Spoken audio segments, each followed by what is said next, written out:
Good morning. Isang mapagpalang linggo sa inyo lahat. Maaga tayo nagising ngayon kaya habang nagkakape tayo, magdidilig muna tayo ng mga tanim nating Carolina Reaper. 2 times a week lang kasi natin itong diligan. O kaya kahit isang beses lang sa isang linggo. Basta kinakailangan lang pag tuyo na yung lupa.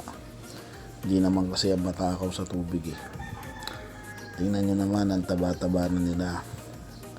Sabik na akong antayin kung kailan sila magbubunga. Baka naman matry natin yung sinasabi nilang world hottest pepper. Kung tunay nga ba talaga na napakaanghang. Pero in fairness yung binibili natin sa Shopee na Carolina Reaper na powder, maanghang talaga.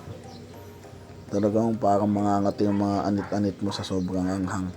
Ewan ko lang kung yung mismo mismo bunga kung ano lasa.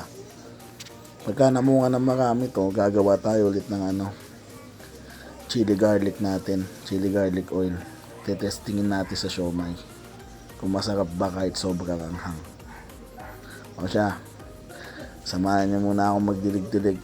Gumawa lang tayo ng long form video para mapakita yung pagdidilig natin at kung gaano kataba na yung mga halaman natin.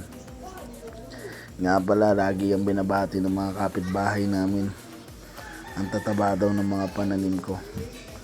Ang ginagamit ko nga pala dyan guys na pataba, urea at ata yung tawag doon. Binigay lang sa akin ng tropa, ng kaibigan natin. Dinalagay ko yun konting-konti lang, every 15 days lang. Pero maganda din naman ang naidudulot niya sa halaman. Ang ganda ng ang tubo ng mga tanim ko. Check nyo. Ang tataba niyan, laging nababati. Sana magtuloy-tuloy, wag pestehin. Hindi ko nga alam, mayroon ng mga tumutubo dyan na mga puti-puti sa ilalim ng dahon.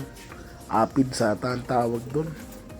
Hindi ko alam kung makaka-apekto yan sa mga dahon o sa pananim kong sili. Hindi ko din naman kasi alam kung paano tanggalin yun eh. Mamaya magkamali ako, mamatay pa yung pananim ko. Sayang naman yung paghihintay ko na napakatagal, di ba? O siya, nood muna kayo dito habang nagdidilig ako. Ganyan talaga ang buhay natin pag linggo, relax lang. Grabe yan. Dilig-dilig lang habang nagkakape.